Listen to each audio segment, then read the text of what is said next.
I do want to thank Brittany and all of you for being here. I think I've been asked to really talk about how can we maximize our potential really in our stressful lives, because we have a lot going on. I know many of you have a lot going on. Your student employees, your students, your friends, your significant others, you're working probably other jobs and stuff too. And so my hope for today is to give you a few strategies to really maximize your potential and start to figure out how you can get the most out of the different experiences you have both here on campus as well as in the other activities that you do. And how do we actually make it all work? Because I think ever since, my experience has been ever since COVID, everyone seems a little bit more stressed out, and like we're doing so many things that oftentimes it's hard to follow through on some of our commitments, even those things that are really important to us. And so that's what I want to try to capitalize on today, is talk through just a few ideas and strategies that can help us all really reach our full potential in a way that doesn't exhaust us. Okay? And part of that also then works around the idea of anxiety and how do we use anxiety to our benefit, because there's been a lot of talk ever since COVID and definitely during COVID about mental health and the mental health crisis that our country is facing. And wherever you stand on kind of that component, what I really want to emphasize is how we can use anxiety to our advantage. And that's not always a bad thing, although a lot of times in our society we get told it's a bad thing.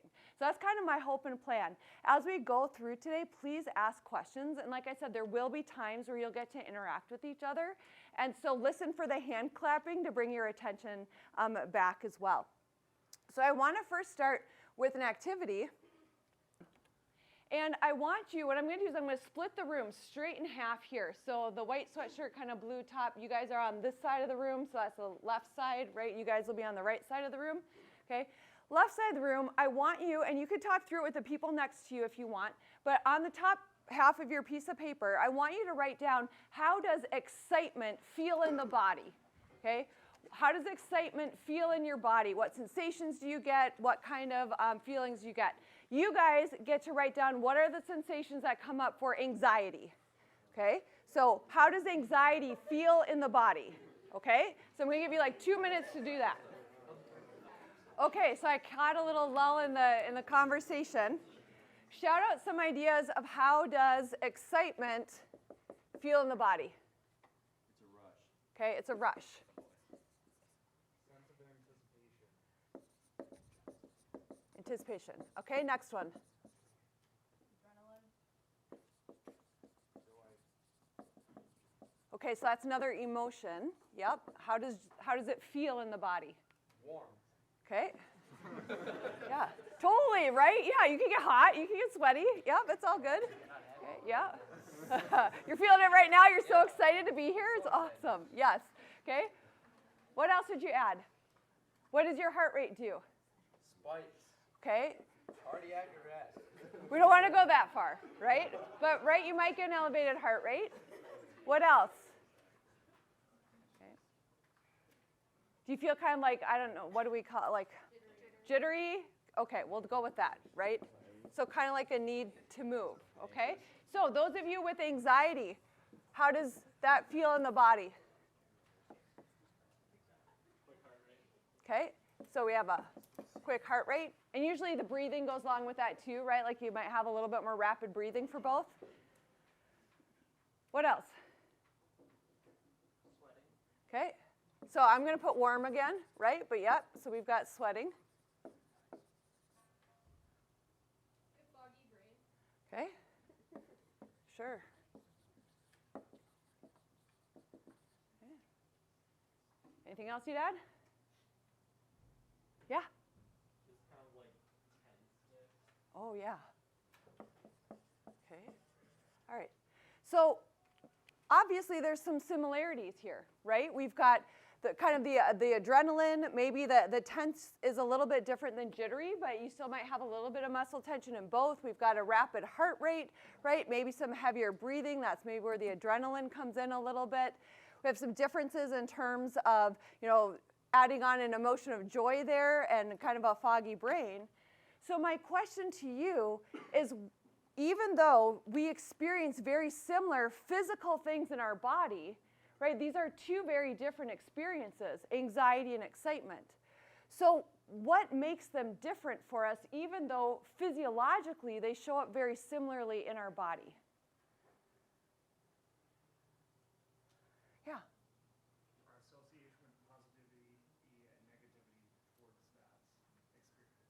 Okay, so your association towards the experience, definitely, that's part of it. And that also leads into what? I'm looking for kind of another piece of it. Yeah.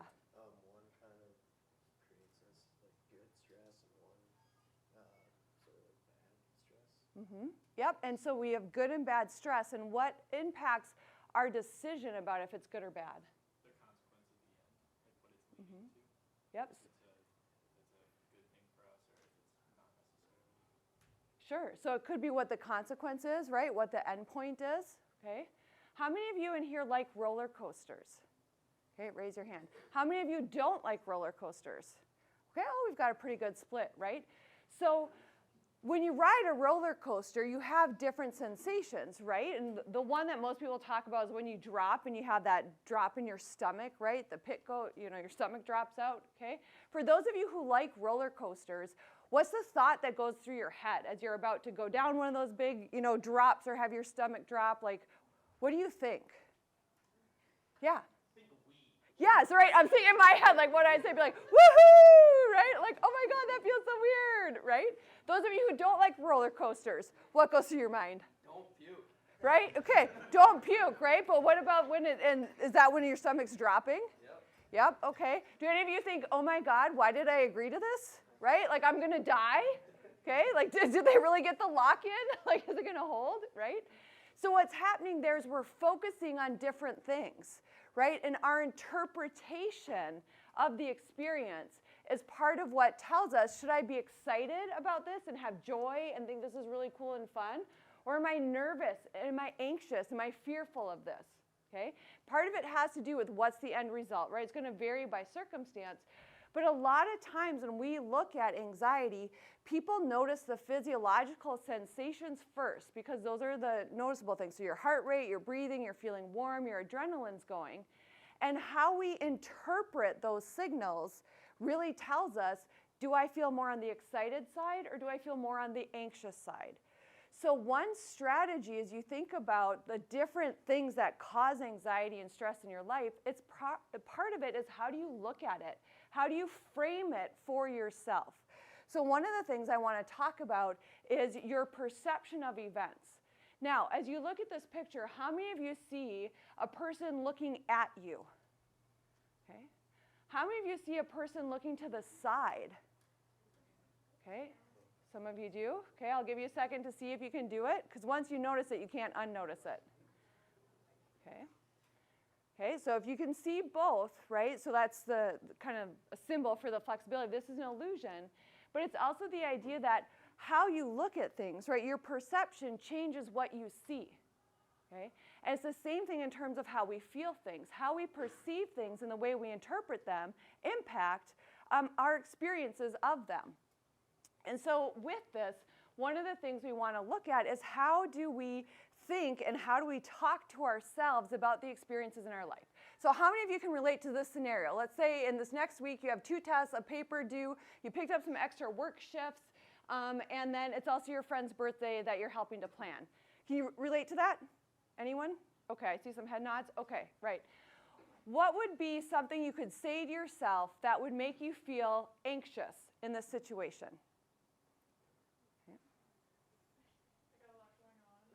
Okay, yeah, I've got a lot going on. I think I'm going to just pop this up there because I think that's almost identical to what I came up with, right?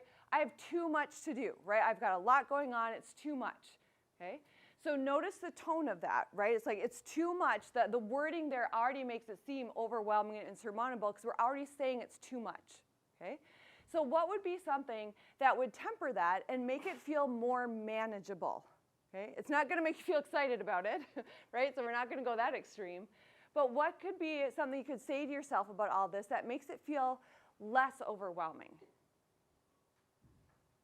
Yeah. Take it day by day. Okay, take it day by day. What would you add? Same thing. All right, you're on a good wavelength there. Okay. Anyone else want to have some additional insights? Yes, thank you. I got this. Okay. Yeah. Okay, I got it, right? Like, this is a challenge. I can handle this week, right? So those are words of encouragement and positivity that also go along with it. What I generated in preparation for this is acknowledging, right, there's a lot to fit into my schedule. But notice how the shift is. You're still acknowledging there's a lot to do, but you're talking about fitting it into, right, your plan and your schedule. And I use this as an example to show that how we talk to ourselves about the things and the experiences in our lives shape our reaction to them. So it's not just how we interpret things, but also what we're telling ourselves.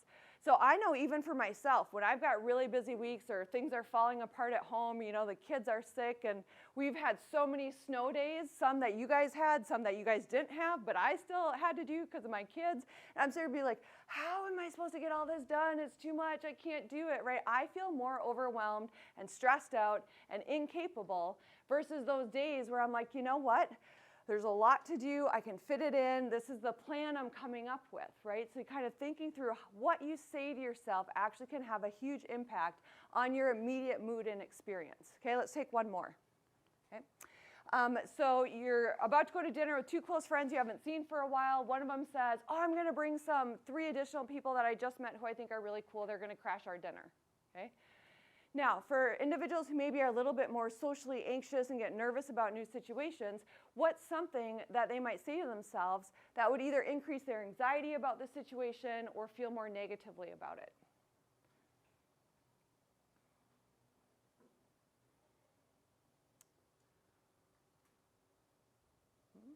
Yes, thank you. Yeah, right? Like, I don't know them. Yeah.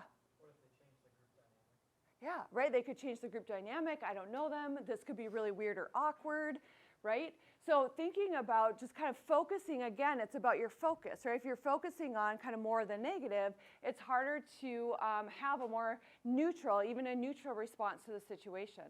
So what I had was, I don't know these people, right? Or what we're going to talk about. This is going to be really awkward, right? So now I'm feeling more nervous about going to dinner, whereas before I was looking forward to it. So what's a more balanced way that we could think about this or talk to ourselves about this situation that would still honor the fact, right, that it's unexpected, maybe something you're not super happy about, but would reduce kind of that nervousness about going out with the new people? Yeah?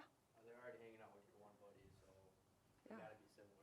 Yeah, they've got to be cool, right? They've got to be good. They're friends with my friend, right? So they've got to be good. Okay, so that definitely could help lower it, right? Kind of reassure yourself. Anyone have another example you want to share?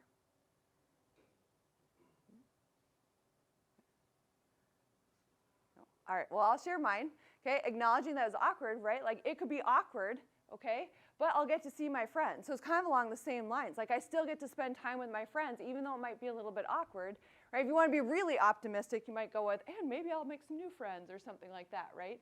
But the idea here is that how you frame things for yourself can have a big impact on your reactions to it and your emotional reactions to it and how well you feel able to cope with it. Okay, let's see. I was just looking at a couple of my notes here.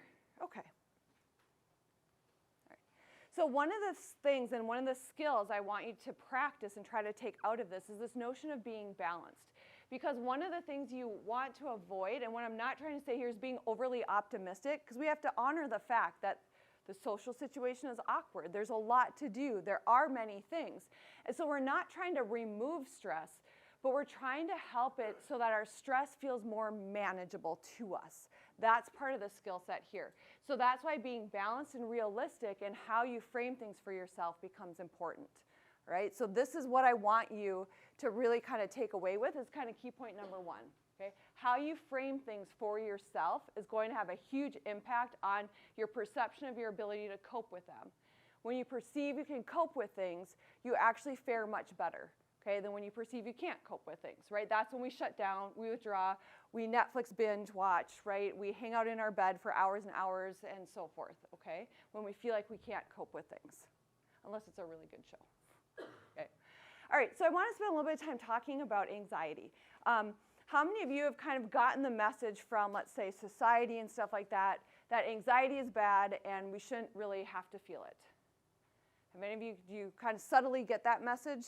Okay, I see some head nods, some of you do. Okay, maybe some of you aren't catching it quite as much, but I think it's there. I see it quite a bit in the school kids that I work with and the teachers I consult with. And then honestly, I perceive it in some of the students here on campus that I interact with a little bit more too. It's kind of the idea and the notion that we shouldn't ever feel negative emotions. Okay, it's in that context. And the reality is negative emotions serve a really important purpose in our survival, in our life, and in our productivity.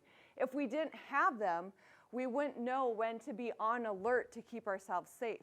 If we didn't have sadness at times, which is often a cue that something doesn't feel right or isn't aligning with your values or the goals for your life, if we didn't have that, we wouldn't have that check to be like, oh, why am I so sad right now? What do I need to change, right? What needs to be different in my life in order to not feel this way as much? So these emotions play really significant roles in our survival, in our success, and in our productivity. And anxiety is actually central to our productivity, okay? So one of the things that I think is really important to understand is anxiety and these feelings here, like these nervous feelings, right? The shakiness, the jitteriness, the heart rate, the sweating, right? All of that, it's not comfortable, right? So I get that, right?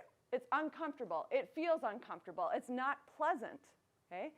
And just because something's unpleasant doesn't mean it's bad for us or that it's wrong, okay? Because we know that anxiety is essential to our success, okay? So let me ask you this, your students, right? If you didn't feel anxious about a test, how hard do you study? Right, no, right, we've all been in the easy classes, right, where you're like, all I have to do is show up and breathe and I can get a good grade, right? You've been there? Okay, yeah, totally, I get it. You know, I valued those classes as a student too. I have a different perspective now, but I definitely valued those classes as a student, right? So what about those classes where you're really nervous about the test and you're motivated to get a good grade? Okay, what happens to your studying? Right? Yeah, okay, obvious, right? You're like, oh, duh, of course, right?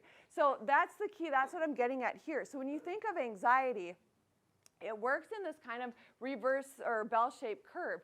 Too little anxiety, we're not motivated to do things, and we're actually underproductive. We're less successful, right? If any of you are athletes, you know, if you're not nervous about something, you're like, oh, this is easy. They're a way worse team than we are and stuff like that. We can kind of show up half asleep and we'll still win, right? We don't put in that effort, and then sometimes, we've seen with other sports and stuff too, sometimes the other team surprises you and you end up losing when you technically shouldn't have, because that anxiety level was so low, right? So when we're low, we have boredom, we have apathy, our performance quality is not so great, right? And we all know this too when you think about your classes. The classes that you're bored in, don't require a lot of energy, you're not motivated to do well in, right? You may not perform very well in, okay? We need to acknowledge we have the other side here. If our anxiety gets too high, which is often in my world like anxiety disorders, where it significantly interferes with people's abilities to relate to others, to do tasks and so forth, our performance is also not so good. So there is too much anxiety when it kind of takes over. But for the most part, we need a certain level of arousal and a certain level of anxiety to be at our maximum performance. And without some anxiety, we don't perform at a higher level. And so anxiety actually acts as a motivator for many of us, okay? Or that's really one of the purposes it serves, is to help motivate us to be able to do the things that we want to do, okay? And so I think that's a reframe for a lot of people, because a lot of what I hear these days is how anxiety is so bad and everyone's so anxious. And honestly, my thought is, what's wrong with that? Right? Because sometimes anxiety is actually exactly what we need to be able to be as successful as possible. Okay? But we don't always notice that. So I want you to talk with someone next to you and listen for the hand claps to come back, right? And I want you to identify what are a couple tasks you've had to do even in the past week or two that you did even though you felt anxious about it. Okay? Go ahead. Identify a couple things you had to do. Awesome, thank you, thank you, thank you. I kind of caught the lull in the conversation, so that's always like a good cue to switch over. Is anyone willing to share a couple of their examples, just so that we all can relate? Yes? Talking talking to girls. Yeah, oh, right, yeah, for sure, right? We are really hard to talk to, so that's probably a legitimate concern. Yeah. Scholarship and grant writing. Oh, that's a heavy one, yes, yeah, definitely. Or related to is like papers, right? Sometimes like writing a big paper, absolutely, okay? Others? Anyone?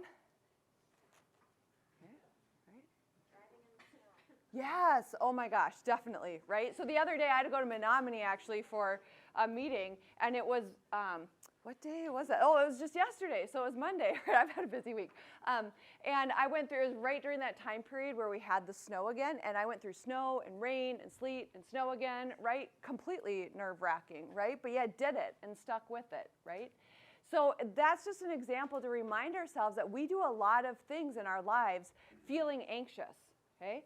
And I think it's really important from a developmental standpoint, a professional developmental standpoint, to recognize that even in your professions, you're going to do things while you're feeling nervous, okay? So I'm a professor, right? I have to stand up and talk in front of people all the time, all right? I still get nervous. I do it nervous, right? And more so now when I have to present to my colleagues and stuff like that, I still feel very anxious, okay? And yet, I find a way to do it and to do it somewhat effectively, right? And it's part of my job and what I do. And so that's where knowing how and knowing that anxiety helps us to perform, to do our best, right? Because I want to be really good at what I do. It's important to be an effective instructor, right? That motivates me to get up there and to do it even though I feel nervous about it. And all of you have that capability too, but we don't always recognize it because sometimes we start to see these signs here and experience them in our body and we shut down. And we think this is too much, this is uncomfortable, I don't want to do it. So one of my questions to you all is how do you cope in the moment then when you're doing these tasks while you're feeling anxious? What do you do? Okay? Because you have the potential to be able to do this. You do it every day. Yes. Ask, talk, or work with others. Okay. Thank you. I'm going to get more. Yeah. Positive self-talk. Okay, so you get the positive self-talk, right? Encouraging yourself.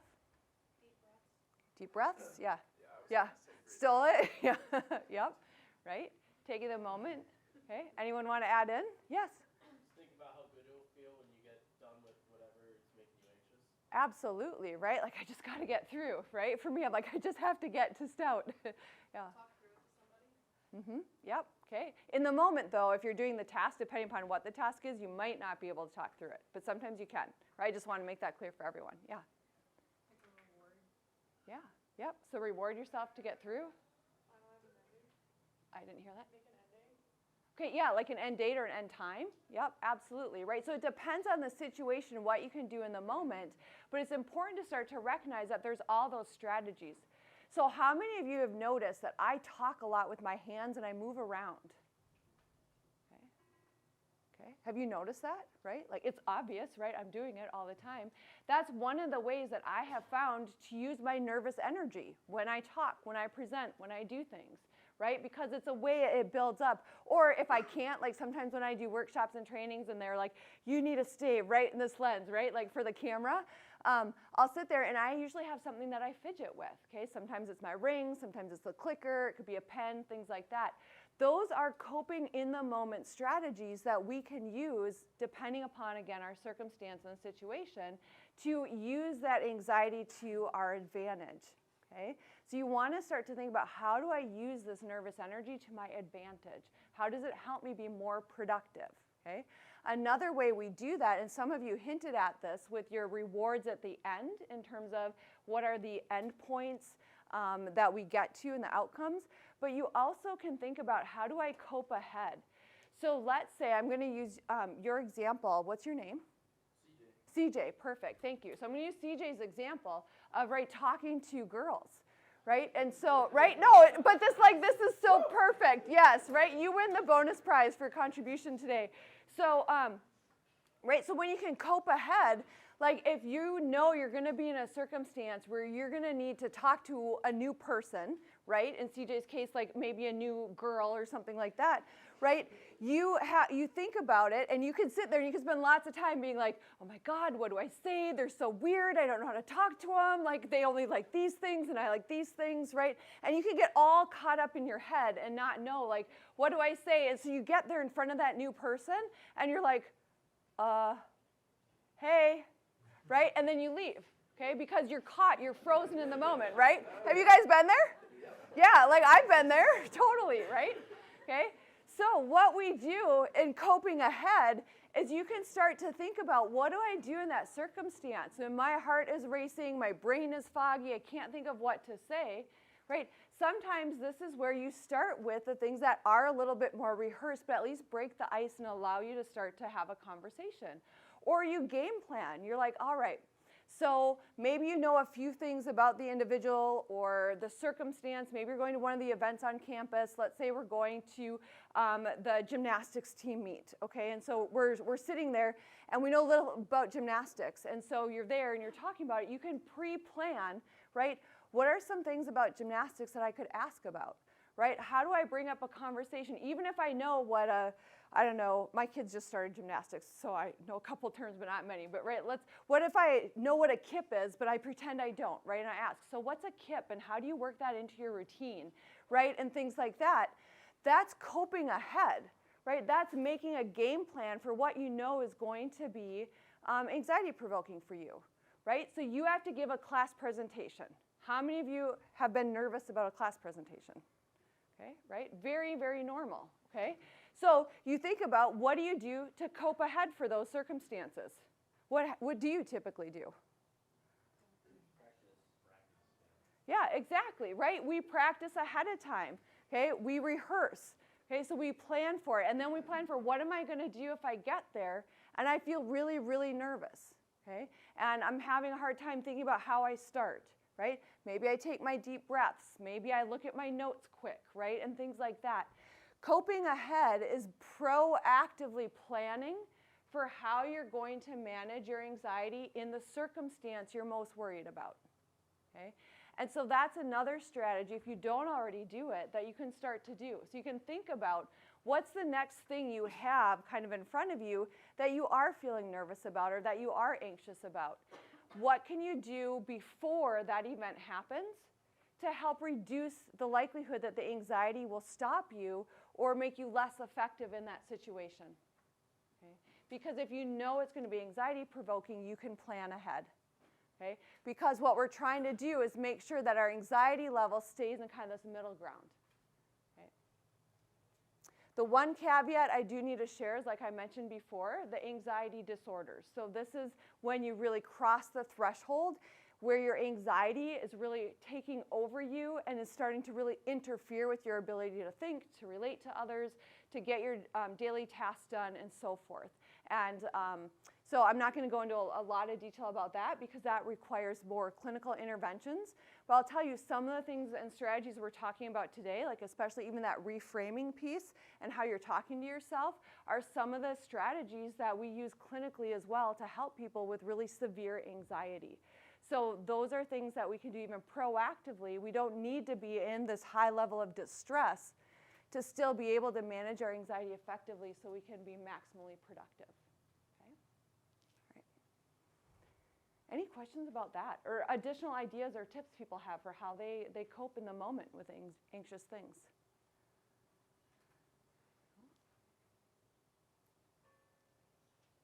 Cool. I will also let you know, and no one's mentioned it yet, right? But I know many of you are recreation staff, so, or I think you all are, right? So exercise, right, is a huge, huge mental health, emotional booster, as well as helps us with managing the anxiety. So if we start to get in this kind of more extreme area, seriously, going for a walk, a jog, a run, doing 10 burpees or something like that can actually really help with reducing your anxiety, getting some of that nervous energy out, okay? All right. Living with stress. Go back to this. Okay. For this next activity, so on your sheet of paper, I want you to write down till I tell you to stop because I know it could go on forever and ever. Okay? What are some of your commitments that you have over, so the rest of this week and into next week? Okay? Start jotting them down. I'll give you a few seconds. Okay, so first of all, as you look at the list of your commitments so far, what is it like for you?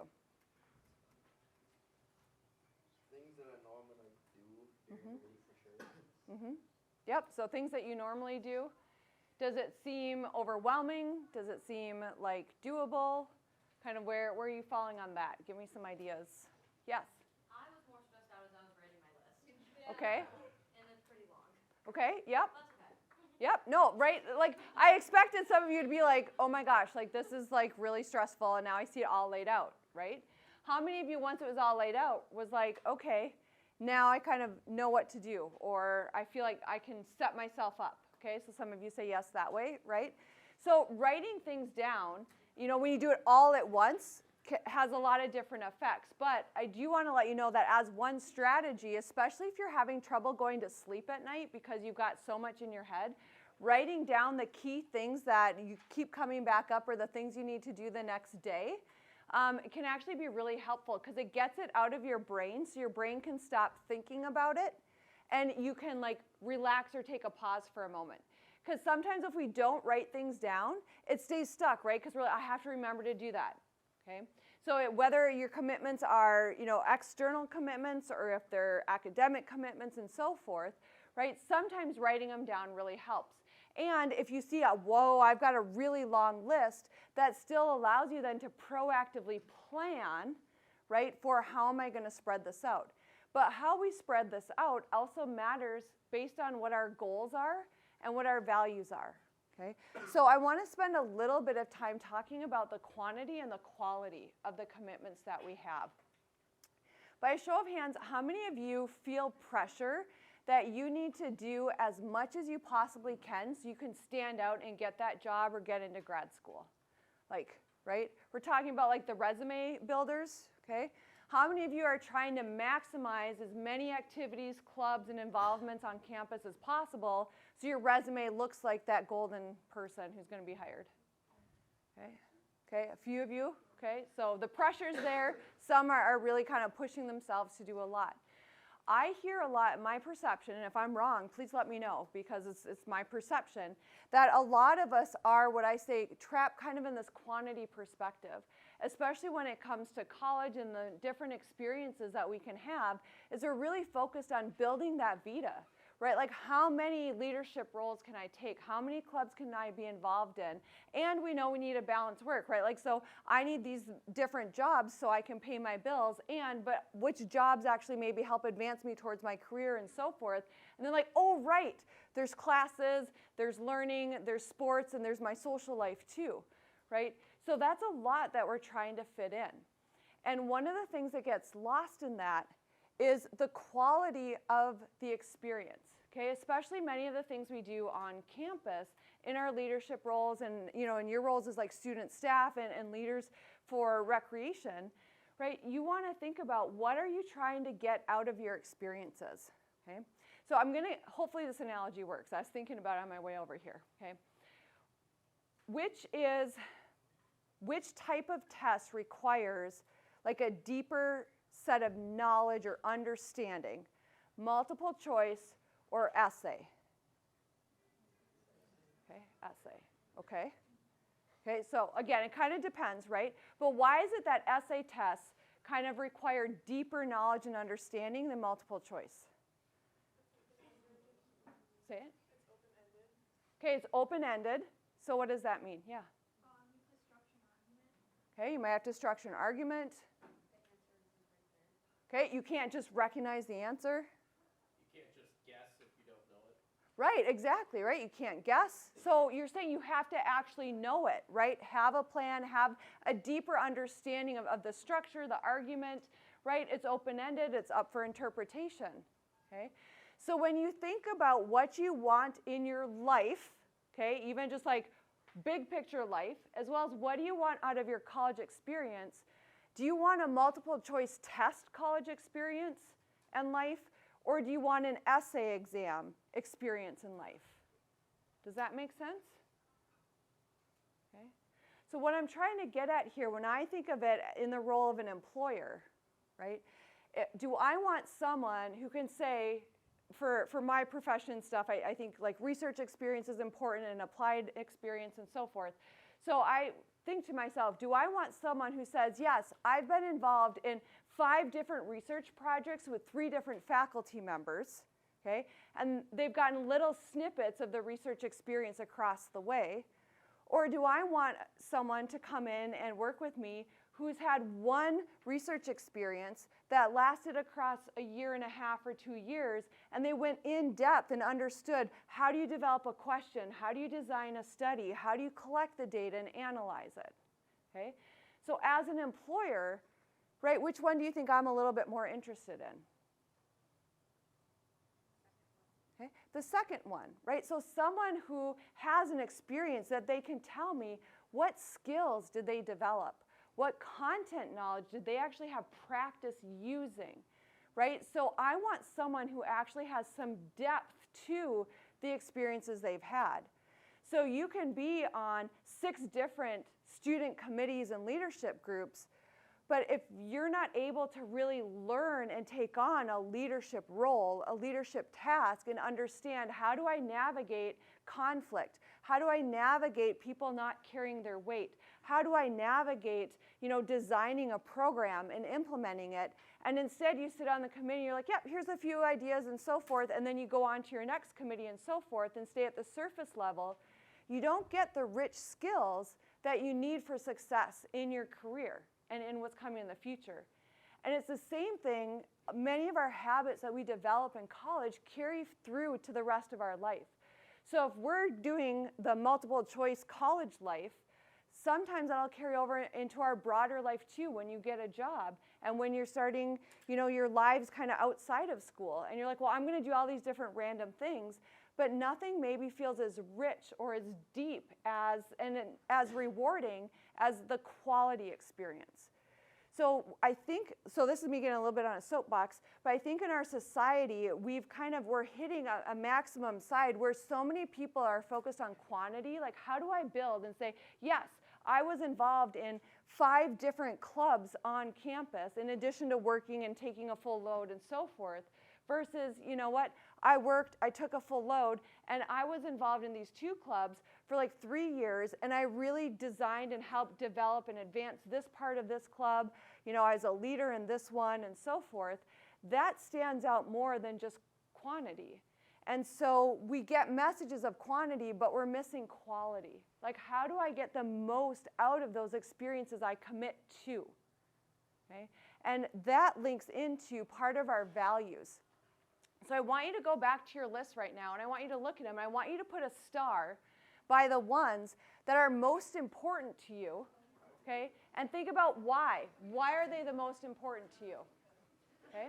I'll give you like a minute to do this. Look at your list. And if none of them are super important to you, don't star them. Okay, just real quick. Now I want you to go back to your list, and I want you to circle, and it can be different than the ones that you starred. Circle the ones that you get more from. Like, what do you get more in terms of personal satisfaction, personal growth, right? However you want to define more. But which one of those of your commitments do you personally get more from? And then think about why. So again, I'll give you another moment or 2 to do that. All right, so people seem to get through that pretty quick. So I want you to make sure you're focusing on part of the whys, okay? Because the whys, right, are an insight into which ones you might want to prioritize in terms of quality. Okay? Because again, one of the things that we learn over time, and many of you probably already know this, but I'm going to just say it anyways, is that we need to prioritize things. And when we're trying to reduce our quantity of activities to balance out our quality, okay, we have to let some things go. We have to choose to maybe not put as much effort into some things than others, okay? And make those choices, and those should be driven by what our values are and what our goals are, okay? So when we're talking about quality, the other thing we know is that when we engage, when I say we, I mean this comes from like lots of psychological research and kind of as humans, how we operate, okay? When we do things that relate to the quality because we get something from it, or it's important to us and we get personal satisfaction from it, our experiences of stress and anxiety related to needing to do that are tolerated better. The anxiety is not as extreme. The stress is not as extreme. It can still be there, right? Because it's like, oh, I've got to do this, right? It's another task. But it's one of those things where when we were talking earlier, people talk about kind of good stress. And we know that when you can engage in things and do the things that have greater priority to you, and this doesn't necessarily mean you enjoy them, okay? We want to enjoy things too, but just to be straightforward, because sometimes, studying and putting effort into classes or having to go to that extra practice or whatever it might be may not be something we enjoy, but it aligns with our goals and what we want to strive towards. That's what gives us the quality experience. And when we're doing things for quality that align with our values and our goals, the stress level and the anxiety about doing them is decreased, and we're better able to do them. So again, you maximize your performance and your success in that area. So that's why I wanted to really emphasize your whys there. So this is one of the things, and I believe in talking with Brittany, she talks about how in working with each of you, that you create your own personal goals, right, for a semester, for a year, however it sets up. And if you don't do that, I really encourage you to. You want to think about, what do you want to get out of the rest of this semester? What do you want to get out of your college experience, right? What do you want to get out of your involvement as recreation staff leaders, right? Thinking about what are those goals, okay? What's the end point and the extra contribution, that quality experience, the skills that you're going to develop that are going to make you more successful and more productive in your careers and in your time here, right? Really getting the most out of your experience. And then also thinking about, we're not going to do a values exercise, but there's things out there. You want to think about, what are your values? What are your personal values, your career values, and so forth? And you want to try to engage in activities and experiences that align with your values, because that's what's going to help you be more productive and get you closer to where you want to be. Okay? So as you're making decisions about really engaging in quality commitments, right? This involves those that you're going to give your time to and commit to it and follow through on those commitments. You want it to align with your goals and values, because it makes it easier to do those when they match up and when they fit.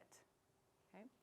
Now with that, how many of you, even with all your stars and your circles, are still like, but that's a lot in this next week, right? It's still a lot, okay? So the next question is, how do I fit it in, right? How do I fit it in? Some of you tell me, like, how do you fit it in? And I'm thinking about from a strategy to make sure you can follow through on your commitments. What do you do? What do you use to help figure out how to fit it in? Yes, CJ. Make like a planner, like a schedule, like time it out so I know where I gotta be, when I gotta be there. Okay, yep, so schedule. Do you use a hard copy, a digital Probably digital. things? Okay, yeah, like on your phone, yeah. I just set notifications when I have to go somewhere. So like Okay. when I'm done with one thing, I'll have a notification come up on my phone. Okay, great, so that reminder, yep, that pops up. Other strategies, you've got planners, notifications. Okay. Yeah, hardest thing ever, right, is to actually just say no, right, to commitments that people bring up, okay, because I've got too much going on, yeah. So I want you to think about, what are your strategies? Honestly, planners are almost essential life skills now, and the notifications is a great idea too. But one of the things to help make things work is you do have to figure out, how do I fit this in and maximize my time with everything that's going on. So how many of you know about the Big Rock, Little Rock thing? Maybe you've seen the video before, have heard it. Okay, a handful of you. I'm going to play it anyways for those who haven't. I want you to think about, how does this relate to what we were just talking about in terms of the activities you have, your responsibilities and commitments.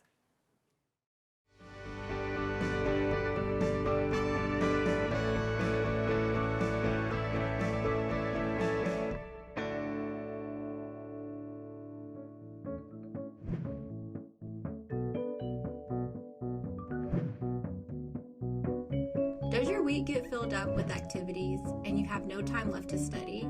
Do you wonder where your time goes? Imagine this jar represents all the time you have in a week. The pebbles represent the urgent task in a week, and the sand represents all the little activities that take up our time, such as sending email, texting, surfing the web, or watching online videos. The rocks represent our goals for the week, such as classes, going to work, studying for an exam, or writing a paper.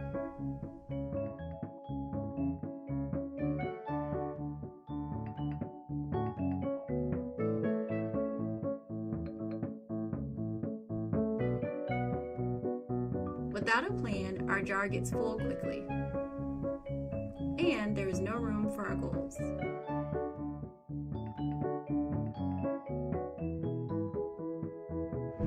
But if we put our big rock in first, there is still room for the urgent task.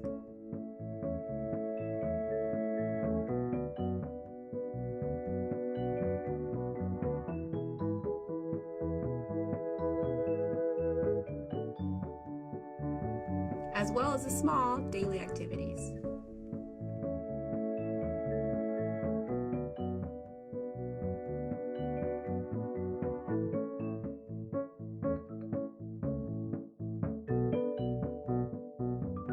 Use a time budget sheet to help you make time for your goals. Put your classes on the schedule. Add your work hours. Add time for meals. If you commute, include travel time, including time to find parking. Include club meetings, spiritual activities, and anything else that happens on a regular basis. This is considered your master schedule. Next, you can add study time for each of your classes, usually 2 hours for every hour in class. If your study time changes, copy your schedule and add your study time each week. Better yet, create a Google Calendar and you will have access to it wherever you have internet connection. You can even sync it to your phone's calendar. Use the weekly time budget sheet along with a semester calendar and daily planner to master all of your time management needs.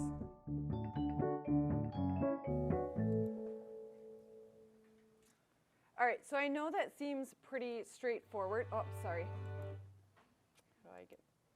Okay. Pretty straightforward and simple, and yet there's still a lot of people who don't use that or don't think about it. And yes, we all know how to use a planner, right? And I encourage everyone to do that. But what I really want you to focus on are the ideas of how do you prioritize things, right? So when you look at these long tasks that you have and the complex projects and all the different steps, right? It's the whole idea of you break down the big paper into small steps and so forth. But I'm talking at a broader level of when you're looking at that quality experience you want from your commitments and trying to figure out how do you make it all work for your life, this is what you need to do is figure out what are your big rocks. And those kind of big rocks might be for this week, or they might be things that are, this is just important to me all the time. And it relates to my values as well as my long-term goals. And so I need to make sure I do this every single day, or at least so many times a week. And you fill those in first. And the idea is those things that are most important to you, you fill in first, and then you build around that to get everything else to fit. And that's where you might have to decide, I'm going to say no to this, or I'm going to put in less effort here, or I'm going to do a just good enough over here. And that can help you prioritize things. So again, you can maximize your success and think about it. So I want you to think about, and for just a moment, looking either at your list there or for yourself, okay, so this can be maybe a little bit of a choir activity. What are a couple of your big rocks? What are some things that you need to make sure go into your planning for every week first? Okay, I'll just give you like 30 seconds for that. Okay, write it down on your sheet. What are some of your big rocks? What are a couple of your smaller rocks? Great. Thanks. I know there wasn't a lot of time there, but I want to give you, I really encourage you to think about this on a deeper level. It's hard in a situation like this too, but really thinking week by week and bigger picture, what's most important to you, and build your schedule around that. So when you have a commitment to something, you're able to actually follow through with it, and you're able to do it. Especially if it's one of those things that relates to having that quality commitment experience, is really going to help advance the goals that you have for yourself. Okay? So you want to build that schedule around your priorities. Okay? So again, they already talked about in the video, you guys know all about it. This is just an example. It's not my real calendar, but I just wanted to demonstrate Again, just to reinforce that you want to fill in the time for your social activities as well as for your work activities. I don't have my work activities there, right? Depending upon how much you're squeezing in, making sure you get time for eating and downtime and relaxation and stuff like that. So sometimes, especially as very busy students, you need to be able to actually schedule that in. I was talking with someone recently who said, I also schedule in kind of like pleasant activity time where they have like a 15-minute between classes and they don't have to leave the building or whatever. And so they say, so I take those 15 minutes and I just listen to a podcast or I watch, silly cat videos on YouTube or whatever. But that's their time, right, for them, and it helps them manage that stress, manage that anxiety that comes with a really busy day, right? So there's lots of different strategies. I know this is pretty straightforward, but it can really help to hear them and to think about how do I put this into practice, okay? So the last piece that I want to spend a little bit of time talking about is the role of gratitude. And this, again, my perception is that a lot of people hear this and encounter it a number of times, and I think a lot of us don't always take it maybe to heart as much as we could. So one of the things, there's lots of research out there to show that our brains kind of naturally tend to focus on things that are negative. Okay? It's part of our survival instinct. And so when we do that, then it's often at the expense of what is going well. And so when we don't also focus on what is going well, we have a negative bias. And when we have a negative bias about our life and our to-do list and things like that, we tend to experience more anxiety, more stress, right, more depression, and so forth. And we're also less effective in our social relationships, and it can impact our health as well. So one of the things that we need to, as humans, actively do is train our brain to also notice and be more intentional in noticing some of the good things that are happening during the day, even the mundane small things, because we often minimize those or overlook those.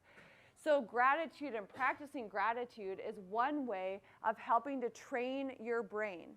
And what the research shows is that when individuals reflect on, even for just a short amount of time, although writing it down is always more potent than just thinking on it, but when you write down like 3 to 5 things that were pleasant about your day, things that you're grateful for, things that you're thankful for, so I'm kind of broadening it a little bit, but all that represents kind of a gratitude framework, that has significant positive effects, and you can start to get the benefits of that more positive focus and positive framing after 1 week. After about 1 week of practicing that daily, you start to see the effects, and those effects are maintained over time, and the more you do it, the stronger they get. What the research shows is that practicing gratitude contributes to these and many other factors as well. Okay, so one of the things I don't have on here, they have done experimental studies where people who practice a gratitude exercise daily for a 1 to 2 week period also show reductions in blood pressure as well as some other heart and cardiac conditions. And it has a big impact on physical health as well as one's emotional health. It also impacts your ability to sleep, so better sleep and energy. So people who practice gratitude actually report both with objective measures as well as with self-report measures better sleep and more energy. Okay? So we can all benefit from that, right? But definitely it contributes to positive emotions, reduction in depression, self-esteem, empathy. This relates to relationships. There have been some studies to show that people who practice the gratitude and thankfulness and are trying to look for just some pleasantries throughout their day actually interact through experimental structured sessions, interact socially even more positively and better and more effectively than people who do not practice gratitude. So it has a wide-reaching impact on your overall functioning, well-being, and your ability, again, to maximize your productivity and kind of get the most out of things. So I really, again, and it's not just getting, I know there's a lot of apps out there that will send you, encouraging messages and, kind of gratitude-themed, like inspirational quotes and stuff like that.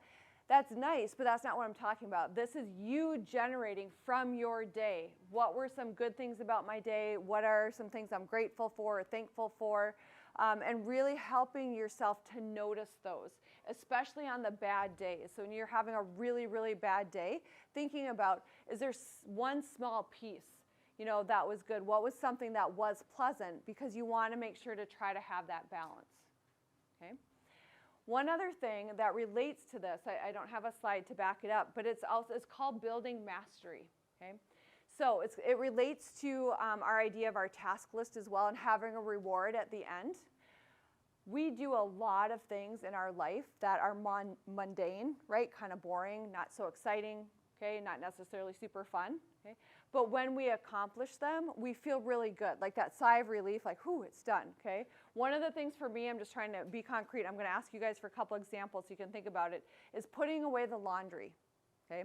So I have a family of 5, okay? Some of them can do their own stuff, right, but they're really slow at it.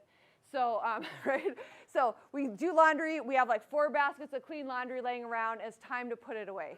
I hate that. It's a huge chore, I don't like doing it. But when I'm done, I'm like, yay, it's done, it looks nice, it's clean, right? Things are put away, I feel good about it. And then I give myself, kind of that little pat on the back, like, woohoo, right? You did it. Be proud of yourself, okay? That's a building mastery task. That is something where by doing just simple mundane things, but giving ourselves credit for the fact that we did something that felt hard to us is really important. Because a lot of times we don't give ourselves credit for the mundane tasks that we do that are still hard, and they're hard because we don't like them, okay? So that relates to the gratitude here, is that you're also being grateful to yourself in some ways, right, of being able to accomplish things. So give me a few examples of the building mastery tasks that you guys do that maybe you don't always give yourself credit for. Okay, making your bed. Dishes, yes, that's another one I don't like, right? Yeah. Yeah, waking up on time, maybe even getting to class, right? Yep. Okay. How about reading that chapter for your class, right? Doing the math problems, right? Okay. Make sense, right? You see where I'm going? Okay, so I figured maybe we get some more ideas flowing here. That's why I was pausing, okay? So that's what I want you to think about. So another skill here is practicing the gratitude and giving yourself credit for building mastery, right? Doing those small things, because we want to acknowledge that and honor that for ourselves, okay? All right. So I rushed through a few pieces here because I know there's some people that have some early commitments tonight. So what I want you to do now is I want you to write down for yourself, and I want you to tell your partner, okay, that you've been working with, what is one of the strategies we've talked about in this time period that you are going to try to use in the next week, okay? What one strategy are you going to use? If you're involved in the commitment, I have just a couple of things. Yeah, sorry. All right, so we are close to done, but I had just a couple closing comments. But again, I know some people have to actually leave at this time, which is why I was trying to wrap it up a little bit. Okay, so I want to just kind of review so everyone remembers and can kind of integrate, because we talked about many things very quickly.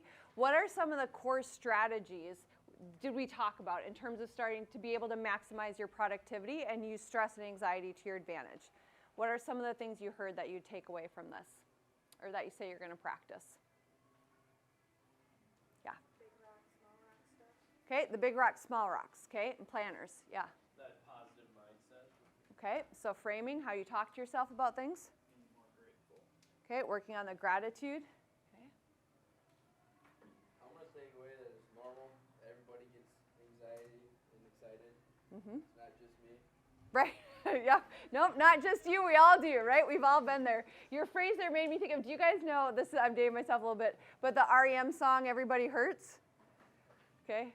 Some of you, yeah, okay, I loud like stairs, sorry, it's not going to be relevant then. But the idea is, right, everybody also experiences anxiety, okay? So like it's a common experience, right? It's normal, right? And we need it in order to be successful. So hopefully with the ideas that we've talked about, it helps you think about how do I transition that anxiety and use it to my advantage.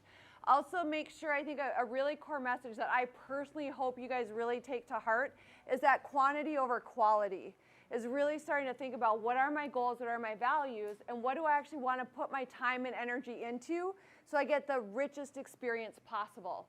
because you're going to be happier and you're going to have more satisfying lives as well as college experiences when you look at that as well. Okay? So I will leave it open to questions, conversation. I think maybe I'll stay up here for people who have questions if you want to talk about any of this. Otherwise, thank you so much for your involvement, and I hope you find it useful. Thank you.